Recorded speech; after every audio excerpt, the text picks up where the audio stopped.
오늘은 선한 목자 되신 예수님에 대해서 함께 묵상할 차례입니다. 한 달 전에는 우리 양의 문이 되신 예수님에 대해서 함께 묵상했죠. 우리 그때 말씀을 다시 한번 생각해 보면 요한복음 10장 10절이죠. 오늘 우리가 읽은 바로 한 절 전의 말씀에는 이렇게 쓰여져 있어요. 같이 한번 자막을 통해서 읽어볼게요. 시작.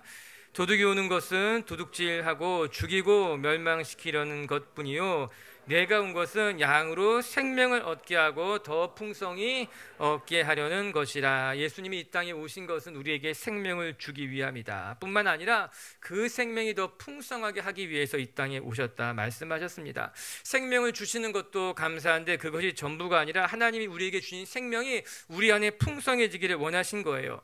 우리가 신앙을 가진 것에만 만족하지 않으시고 하나님이 우리에게 주신 신앙이 더 넓어지기를, 깊어지기를, 풍성해지기를 원한다. 그런데 문제는 무엇인가? 우리 안에 하나님이 주신 이 신앙에만 만족한다는 거죠. 내가 구원을 얻은 것에 만족하고 교회에 다니는 것에 만족하고 내가 신앙생활을 하는 것에만 그냥 만족하는 것 뿐이라고 하는 것입니다. 신앙 안에 더 깊은 기쁨이 있는데 신앙 안에 더 풍성한 것이 있음에도 불구하고 그것을 누리려고 하지 않습니다. 그것을 하나님이 주신 것을 얻으려고 하지 않고 그냥 내가 신앙 가진 것에, 교회에 다니는 것에만 만족해서 더 이상 앞으로 나아가지 않는 것이 우리의 모습입니다. 여기서 우리가 주님의 마음을 알아야만 돼요. 하나님은 우리에게 신앙을 주셨어요. 우리 가운데 생명을 주셨을 뿐만 아니라 우리 안에 있는 생명이 살아있기를, 그 생명이 더 풍성한 것으로 말미암아 하나님이 주신 것들을 누리라고 말씀하고 계신 것 아니겠습니까? 사랑하는 빛의교회 성도 여러분, 여러분 안에 신앙이 있다면, 여러분 가운데 믿음이 있고 생명이 있다면 그 믿음이, 신앙이 깊어지고 풍성해지고 하나님의 복까지 누릴 수 있게 되길 주님의 이름으로 축복합니다. 이게 마땅히 우리가 누려야만 하는 거예요. 우리 안에 풍성해지기를 원하는 것이죠. 할렐루야. 그리고 오늘은 주님이 그 말씀에 의해서 내가 이제 너를 이끌어가겠다는 거예요. 내가 선한 목자가 되어서 내가 너를 이끌어가겠다는 것이 오늘 우리에게 말씀이에요. 선한 목자다, 이 말씀을 묵상하면서 우리 성도들이 이 시대에 이 말씀을 온전히 이해할 수 있을까 생각해 보게 됩니다. 왜냐하면 우리는 목축을 경험해 본 세대가 아니죠. 양과 목자의 관계가 어떤 것인지 우리가 잘 모른다는 거예요. 하지만 이 말씀을 듣고 있었던 이스라엘 백성들에게는 내가 너희의 선한 목자다, 이 말씀이 그들 마음에 뼛속 깊이 들어와 새겨졌을 것이 분명합니다. 그들 대부분은 유목생활하는 이들이었어요. 자기의 집에 다 양이 있었다라고 하는 것이죠. 그렇기 때문에 나는 양의 목자, 선한 목자라 이야기하셨을 때 제자들, 이 말씀을 듣고 있었던 사람들은 이 예수님의 말씀이 아주 가깝게 와닿겠죠. 뿐만 아니에요. 성경을 읽어보게 되면은 하나님이 선한 목자다, 목자같이 우리를 지키신다는 말이 많습니다. 우리 이사야 40장 11절도 한번 같이 읽어볼게요. 자막을 통해서 시작. 그는 목자같이 양떼를 먹이시며 어린 양을 그 팔로 모아 품에 안으시며 젖먹이는 암컷들을 온순히 인도하시리로다. 아멘. 시편 95편 7절도 한번 같이 읽어볼까요? 시작. 대저 저는 우리 하나님이시요 우리는 그의 기르시는 백성이며 그의 손의 양이라. 너희가 오늘날 그 음성을 듣기를 아멘. 제가 급하죠. 우리가 하나님이 기르시는 백성이라고 하는 거예요. 하나님의 양이기 때문에 하나님이 우리를 먹이신다고 하셨죠. 하나님의 팔로 우리를 품으신다고 하셨죠. 하나님이 우리를 인도하신다라고 하는 거예요. 성경 끊임없이 반복해서 우리에게 이야기하고 있어요. 하나님이 너를 붙들어, 하나님이 너를 품고 계셔, 하나님이 너를 먹이고 하나님이 너를 돌보실 것이야. 문제는 무엇인가? 우리가 하나님을 바라보지 못하는 거예요. 하나님의 품 안에 있으면서도 두려워한다라고 하는 거예요. 사랑하는 성도 여러분, 오늘 말씀을 보면서 여러분을 붙드시고 여러분을 품으시는 우리가 하나님의 품 안에 있다는 것을 깨닫게 되게 주의 이름으로 축복합니다. 오늘 예수님의 말씀하시는 거예요. 내가 선한 목자야. 그럼 우리 어떻게 해야 돼요? 주님을 따라가야 되는 거예요. 주님이 선한 목자라면, 우리가 양이라면, 양이 목자를 안 따라가면 어떻게 됩니까? 길을 잃어버립니다. 양이 목자를 붙들지 아니하면 우리는 엉뚱한 곳에 가서 헤맬 수밖에 없다라고 하는 거예요. 오늘 주님이 말씀하시죠. 내가 선한 목자라는 것은 나를 따라오라는 겁니다. 주님을 놓치지 말라는 거예요. 시선을 고정하라고 하는 거예요. 오늘 말씀을 묵상하면서 여러분이 하나님 안에, 주님의 품 안에 있을 뿐만 아니라 날마다 주님을 따라가는 분들이 되길 바랍니다. 그러면 선한 목자가 무엇일까? 오늘 말씀은 우리에게 그것을 이야기하고 있어요. 우리 11절을 같이 한번 읽어볼게요. 시작. 나는 선한 목자라.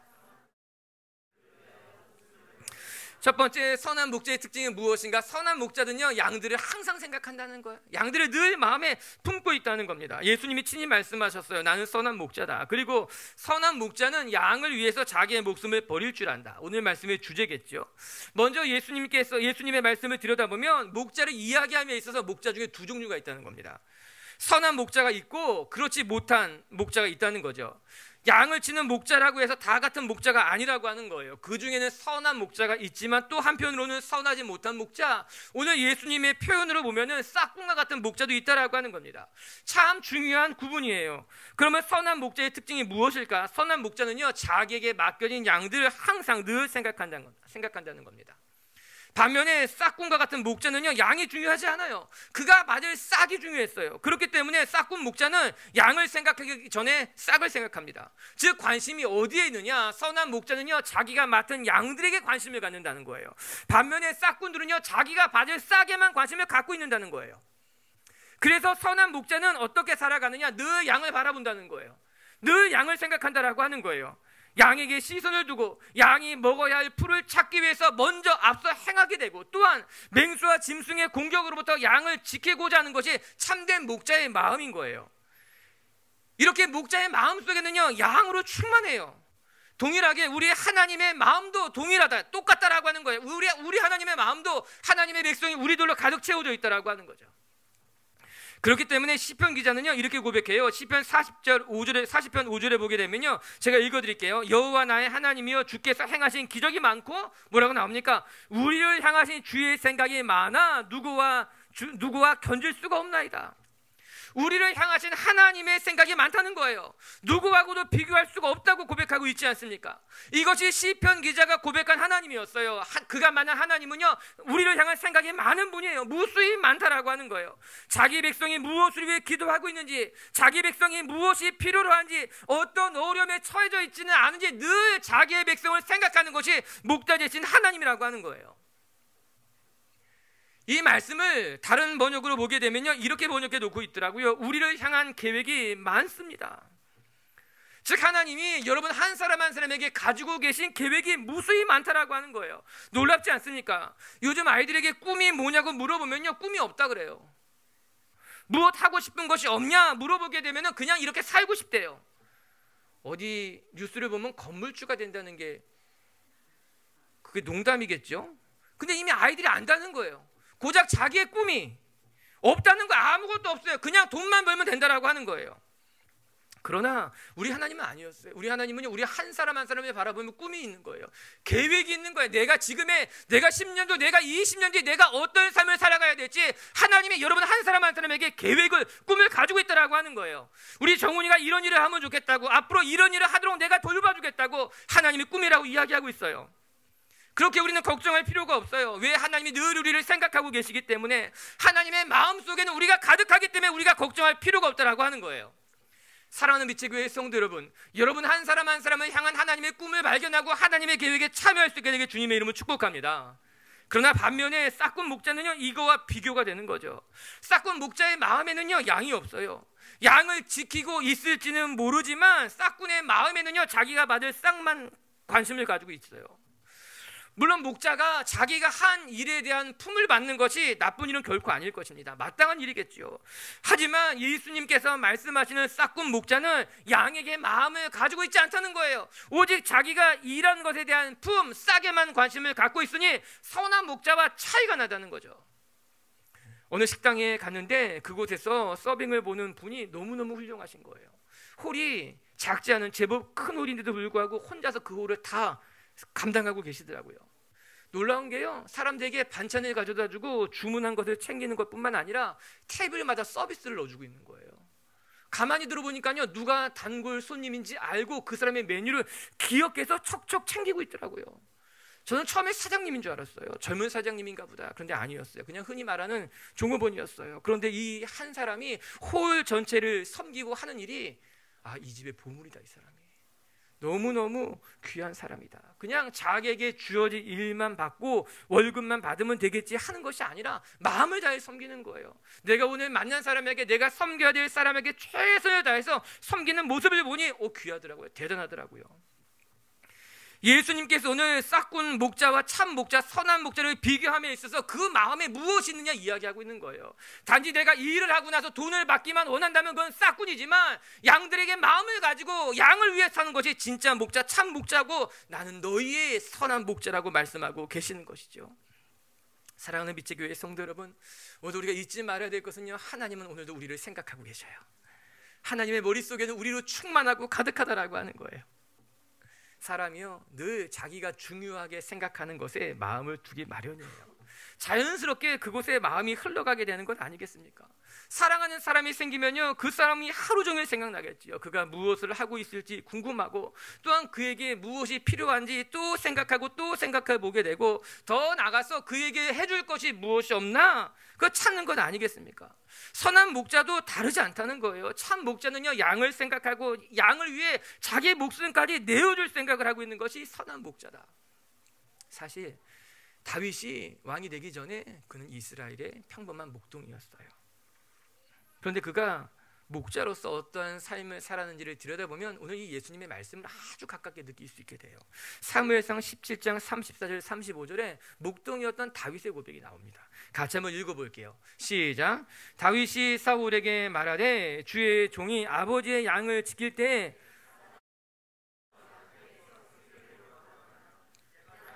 그것을 치고 그 입에서 새끼를 건져내었고 그것이 일어나 나를 해오고자 하면 내가 그 수염을 잡고 그것을 쳐 죽였나이다. 무엇이라 말하고 있습니까? 내가 기르던 양의 새끼를 사자나 곰이 와서 물어가게 되면 여러분 사자나 곰은요 맹수예요. 사람이 감당할 수 있는 짐승이 아니라고 하는 거예요. 그럼에도 불구하고 내 양의 새끼를 사자나 곰이 물어가게 된다면 내가 찾아가서 사자와 싸웠다는 거예요. 곰하고도 싸워서 그 입에 물려간 양의 새끼를 왔다라고 하는 거예요. 그게 목자의 모습이라고 하는 거예요. 우리가 케냐를 돕고 있는데 제가 케냐 처음 갔을 때 마이스키라 마을에 갔는데 그 선교사님이 어떤 꼬마의 하나를 보면서 저에게 이야기했어요. 이 꼬마의 머리에 이 이마에 큰 흉터가 있는 거예요. 목사님 저 흉터가 뭔지 아십니까? 사자에게 물렸다는 거예요. 사자가 마을에 와서 이 아이를 물고 간 거예요. 근데 마사이 사람들이 용감하죠. 그 부모들이 그 사자를 쫓아가서 아이를 건져온 거예요. 아이 머리에 이빨 자국이 이렇게 있어요. 그게 부모의 마음이죠. 사자건 곰이든 중요하지 않다는 거예요. 내 아이를 물고 갔으면 가서 아이를 그 사자의 입에서 건져내는 것이 부모의 마음이에요. 목자의 마음이라고 성경이 이야기하고 있는 것 아니겠습니까? 동일한 거예요. 오늘 우리가 고난을 만날 때 어려운 일을 당했을 때 하나님은 우리를 지키는 거예요. 우리를 돌보는 거예요. 왜? 하나님의 마음에 우리가 가득하기 때문이라고 하는 거예요. 할렐루야. 오늘 그 하나님을 바라보시길 바랍니다. 그 하나님 앞에 여러분이 시선을 떼지 마시고 그 선한 목자 대신 주님만 따라가는 분들이 되기를 주님의 이름으로 축복합니다. 두 번째 선한 목자의 특징은요, 선한 목자는요 자기의 양을 안다는 거예요. 우리 14절을 같이 한번 읽어볼까요? 시작. 나는 선한 목자라. 나는 내 양을 알고 양도 나를 아는 것이. 여기 선한 목자를 이렇게 이야기하고 있어요. 선한 목자는 내 양을 알고 양도 나를 압니다. 두 번째, 선한 목자의 중요한 특징이겠지요. 참 목자는요 자기의 양을 알고 있어요. 여러분 그것이 신기한 일입니다. 이스라엘에 가서 양 치는 목자의 모습을 보면요 양이 한두 마리가 아니에요. 양이 그냥 한두 마리면은 알겠지만요 보통 양을 치는 사람들은 양이 여러 마리예요. 그 여러 마리의 양의 이름을 알고 양을 다 안다는 것이 저는 신기하더라고요. 제가 보기엔 다 똑같은 양이에요. 그냥 양과 염소 정도만 구분할 수 있지 않을까? 아니 양 중에도 그냥 좀 비슷한 양은 전혀 구분하지 못하게 되는 거예요. 그런데 목자의 이야기는 다르더라고요. 어떤 양은 다리가 짧고 어떤 양은 음매하는 소리가 다르고 양마다 다 모양이 생김새가 하는 짓이 달라서 구분할 수 있다고 하는 거예요. 놀랍지요. 그런데 설교를 준비하다가 우리 교회 하빈이와 하민이가 생각이 났어요. 우리 교회 첫 번째 쌍둥이에요. 제가 보기에는 똑같이 생겼어요. 그런데 엄마가 저를 보면서 설명해 주죠. 목사님 얘가 첫째 하빈인데 이렇게 다르고 둘째 하민인데 이렇게 다르다는 거예요. 설명을 들어도 다음에 보면 모르겠어요. 그러나 부모는 구별할 수 있는 거예요. 누가 첫째 아이고 누가 둘째인지. 그런데 그 아이를 구분하는 것에 있어서 아이의 생김새만 구분하겠습니까? 아니라고 하는 거예요. 첫째와 둘째의 생김새뿐만 아니라 똑같이 생긴 쌍둥이 아이라 할지라도 그 아이의 성격과 습관까지 구분하는 거예요. 우리 아이의 울음소리가 다르지 않습니까? 우리 아이의 성격이 다르지 않습니까? 겉만 보는 것이 아니라 속까지 다 구석구석 알고 있다라고 하는 거죠. 선한 목자 되신 주님도 우리를 그렇게 알고 계신 거예요. 그냥 우리 이름만 다른 것이 아니라, 우리가 다니는 교회만 다른 것이 아니라 우리 안에 내면까지도 들여다보시면서 내가 너를 안다는 거예요. 내가 너의 성품을 알고, 내가 너의 연약함도 알고, 내가 너의 부끄러운 것도 알고 있고, 왜 나는 선한 목자이기 때문에 너를 구석구석 알게 내가 너를 돌볼 수 있다라고 하는 것이에요. 그런데 문제는 무엇인가 하면요, 우리가 생각하기에 하나님이 나의 형편을 모른다고 생각하는 거예요. 내가 생각하기에 하나님 내 형편을 정말 잘 알고 계십니까? 내가 얼마나 어려운 처지에 놓여 있는지, 내가 지금 얼마나 곤란한 형편에 처해 있는지 하나님은 모르는 것만 같습니다. 이거 이스라엘의 고백이었어요. 이스라엘이 하나님 앞에 고백하기를 이사야 40장 27절에 이렇게 나와요. 읽어볼게요. 시작.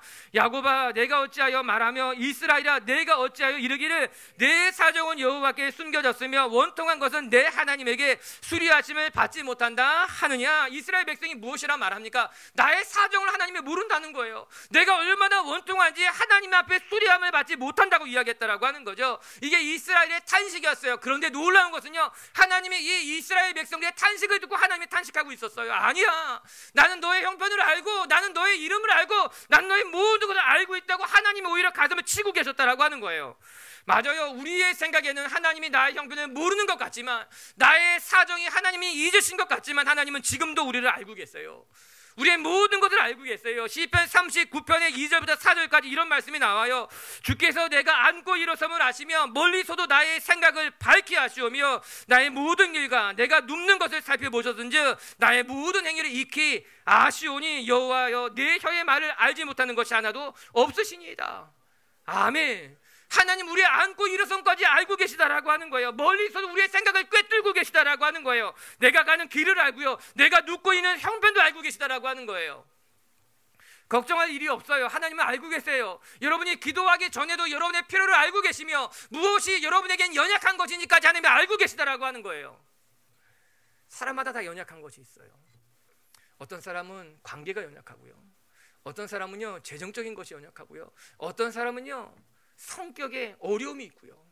그런데 아실 것은요, 하나님은 그 모든 것을 아시고 각 사람에게 맞게 찾아오셔서 돌보시고 고치신다라고 하는 거예요. 여기 한 가지 우리가 더 묵상할 게 있어요. 그 뒤엔 이렇게 나와요. 내 양을 알고 양도 나를 안다. 양도 목자를 안다라고 하는 거예요. 목자가 양을 아는 것은 어쩌면 조금은 당연하게 생각이 돼요. 왜? 사람이니까, 목자니까. 그런데 오늘 말씀을 보면요, 양도 목자를 압니다, 그렇게 이야기하고 있어요. 이 말씀을 묵상할 필요가 있습니다. 양이 목자를 어떻게 할까요? 양이 목자의 음성을 어떻게 구별할 수 있을까요? 양이란 동물은 머리가 그렇게 좋지 않다고 우리 그렇게 많이 들어왔잖아요, 지금까지. 그런데 양이 어떻게 목자의 알고 목자의 음성을 구분할 수 있을까? 이유는 의외로 간단합니다. 목자의 음성을 여러 번 듣기 때문에 양이 그 음성을 기억할 수 있다는 것입니다. 목자는 양에게 자기의 음성을 기억시키기 위해서 수시로 자기의 목소리를 들려준다고 합니다. 기억하라고 하는 것이겠지요. 뿐만 아니라 목자가 양을 치면서 끊임없이 부르게 되는 것 아니겠습니까? 그렇기 때문에 목자가 양을 아는 것 같이 양 역시 목자를 알아요. 목자의 음성을 구분할 줄 안다라고 하는 것입니다. 우리가 하나님의 음성을 잘 듣지 못하는 것은, 우리가 하나님의 음성을 분별하지 못하는 것은 어쩌면 우리가 하나님의 음성을 자주 듣지 않기 때문이 아닐까. 우리가 늘 하나님의 음성을 자주 듣게 된다면 하나님의 음성을 분별하는 것이 어렵지 않은데, 우리가 하나님과 교감하지 못하는 거예요. 하나님의 음성을 자주 듣지 못하기 때문에 하나님의 음성이 들려올 때마다 낯선 것이죠. 어떤 것이 하나님의 음성이고 하나님의 뜻인지 구분하는 것이 그래서 어려운 거예요. 심지어는요, 오히려 세상의 소리를 더 자주 듣지 않습니까? 사람들의 소리에 더 마음을 빼앗기게 되고 내 안에 일어나는 욕심의 소리에 더 귀를 기울이기 때문에 하나님의 음성을 듣기가 어려운 것이에요. 서점에 보게 되면요, 하나님의 음성을 분별하는 법에 대한 책이 정말 많이 나와 있습니다. 많은 저자들이 정말 다양한 방법을 통해서 하나님의 음성을 분별하는 것을 도와줍니다. 이렇게 하면 하나님의 음성을 들을 수 있습니다. 이렇게 하면 하나님의 뜻을 분별할 수 있게 됩니다. 그런데 하나님의 음성을 분별하는 가장 중요한 방법은요, 여타 이야기들이 아니라 하나님과 끊임없이 교제하는 것이 아닐까요? 늘 하나님의 음성에 귀를 기울이며 살면 하나님의 음성이 자연스럽게 들리는 것이 아닐까요? 반대로 생각해 보게 되면 하나님하고 교제하지도 않으면서 하나님의 음성에 늘 귀를 기울이지도 않으면서 정말 어려운 일 만날 때만, 내 삶에 중요한 일을 만날 때만 하나님의 뜻이 무엇이냐고, 하나님의 마음을 알기 원한다고 기도하면 하나님의 음성 듣기가 너무 어려운 거예요. 하나님이 말씀하셔도 이게 하나님의 음성인지 알지 못한다라고 하는 거예요. 오늘 양은 목자의 음성을 안다고 합니다. 목자를 안다고 합니다. 전 우리 비치교회 성도 여러분들이 늘 주님의 음성을 들으며 주님과 동행하고 교감하는 것을 통해서 하나님의 음성이 어렵지 않게 되기를, 하나님의 음성을 쉽게 분별할 수 있는 하나님의 자녀가 되길 주님의 이름으로 축복합니다. 그래서 선한 목자 되신 하나님이 우리를 아는 것 같이 우리도 하나님을 알아야 돼요. 하나님을 쫓아가야 돼요. 전 우리 성도님들의 삶이 그렇게 되기를 주님의 이름으로 축복합니다. 세 번째, 선한 목자의 또 하나의 특징은 양을 위해서 기꺼이 자기의 목숨을 바친다는 거예요. 15절을 같이 한번 읽어볼게요. 시작. 아버지께서 나를 아시고 내가 아버지를 아는 것 같으니 나는 양을 위하여 목숨을 버리노라. 선한 목자 되신 예수님께서 양을 위해서 목숨을 버리신다고 했습니다. 오늘 메시지의 핵심이죠. 장차 예수님께서 어떻게 백성들을 위해서 십자가를 지실 것인지 가르쳐 주시는 말씀이기도 합니다. 저는 여기서 참 목자와 싹군 목자가 결정적으로 갈라진다고 생각합니다. 참 목자는 자기의 양을 위해서 포기할 줄 안다는 거예요. 자기의 양을 위해서 손해를 보고 양보를 하고 심지어 자기의 목숨까지도 포기할 줄 아는 것이 참 목자, 선한 목자예요. 그러나 싹군 목자는 양을 위하는 것 같지만 결정적일 때는 자기의 것을 결코 포기하지 못합니다. 조금도 양보할 수 없다고 이야기하죠. 거기서 갈라지게 되는 거예요. 그러면 이제 우리는 우리 자신을 돌아봅시다. 우리는 하나님을 사랑한다고 하면서 어느 것 하나 양보하지 못하는, 어느 것 하나 포기할 수 없다면 우리는 참 목자를 따르는 정말 신실한 양일까? 아니면 어쩌면 우리 속에 싹군 목자의 모습이 그려져 있지는 않을까 생각해 보게 되는 거예요. 여러분, 참 목자는요, 자기의 양을 위해서 기꺼이 자기 목숨까지도 버릴 수 있다고 이야기합니다. 내가 다 버릴 수 있어, 포기할 수 있어, 손해볼 수 있어, 양보할 수 있어. 왜? 내게는 양이 제일 소중하기 때문에. 전 우리 빛의교회 성도 여러분들도 여러분의 삶의 가장 소중한 것, 그것을 위해서 때로는 우리의 시간을, 때로는 우리의 가진 것을, 재능을, 때로는 내 안에 연약한 것까지도 포기할 줄 아는 참 목자를 닮은 양이 되기를 주의 이름으로 축복합니다. 그러고 보면요, 목자와 양은 닮아가게 되어 있어요. 그렇더라고요. 우리 성도님들이 참 목자 되신 주님을 더 깊이 묵상하면 묵상할수록 여러분 안에 목자의 성품이 일어나게 될 줄 믿어요. 여러분이 참 목자 된 예수님과 더 깊이 동행하면 동행할수록 여러분의 삶에도 목자와 같은 모습이 나타나게 된다라고 하는 거예요. 오늘도 그렇게 우리를 위해서 기꺼이 목숨까지 포기하셨던 목자 되신 예수님의 형상이 여러분에게도 드러날 수 있게 되길 주님의 이름을 축복합니다. 끝으로 야곱의 이야기를 하나 하고 마칠게요. 야곱이 그의 임종 앞에서 이런 고백을 하게 됩니다. 제가 한번 읽어드리면 창세기 48장 말씀인데, 그리고서 그는 그들에게 이렇게 축복하였다. 내 할아버지 아브라함과 내 아버지 이삭이 섬기던 하나님, 오늘까지 평생 나의 목자가 되신 하나님이시여. 이렇게 그의 마지막 유언이 이어지게 됩니다. 야곱은 총 147년의 삶을 살았습니다. 그런데 그가 바로 왕 앞에 섰을 때 자기의 삶을 돌아보고 어떻게 이야기했는가? 내가 살아온 시간이 험악한 세월이었습니다. 고백하지 않습니까? 맞아요. 야곱의 삶은요, 그 누구보다도 험악한 인생이었어요. 그건 참 우여곡절을 많이 겪었던 사람 아닙니까? 그래서 그가 바로 왕 앞에서 나는 참 어려운 삶을, 우여곡절이 많이 있었던 험악한 세월을 살았습니다. 고백하지요. 그랬던 그가 임종을 앞두고 그의 삶의 마지막 날에 무엇이라 고백하고 있는가 하면, 내 삶이 정말 험악한 시간들이었지만 평생 하나님이 나의 목자가 되어주셔서 내가 여기까지 왔습니다. 고백하고 있는 것이죠. 여러분을 축복합니다. 우리의 삶에 때로는 야곱과도 같은 고난이, 우여곡절이, 또 내가 감당할 수 없을 것만 같은 일이 온다 할지라도 하나님은 평생 우리의 선한 목자가 되셔서 우리를 인도하실 것입니다. 우리 빛의 교회 성도 여러분들도 정말 여러분의 인생의 마지막 날 그 끝자락에서 하나님이 나의 목자였다고, 나는 하나님의 기르시는 양이었다고 고백할 수 있는 그런 인생을 살아갈 수 있게 되기를 주의 이름으로 축복합니다. 첫 번째, 선한 목자는 늘 우리를 생각하시고 늘 우리를 위한 계획을 가지고 계시다라고 하는 거예요. 우리 빛의 교회 성도 여러분들도 하나님이 여러분을 늘 생각하고 계시다는 것을 기억하고 또 하나님의 품 안에 있음을 기억하고 살아갈 수 있게 되기를 바랍니다. 두 번째, 선한 목자 되신 주님은 우리의 모든 것을 알고 계신다고 이야기하셨어요. 우리의 형편도, 우리의 생각도, 우리의 필요한 것도 다 알고 계시다고 이야기했어요. 그리고 우리도 주의 음성을 들을 수 있는 분들이 되었으면 좋겠습니다. 세 번째, 주님이 선한 목자 되셔서 목숨까지 아낌없이 내어준 것처럼 우리 빛의 교회 성도 여러분들도 가장 값진 것을 주님 앞에 드릴 수 있는 분들이 되기를 주님의 이름으로 축복합니다. 찬양 하나 같이 하고 기도합시다.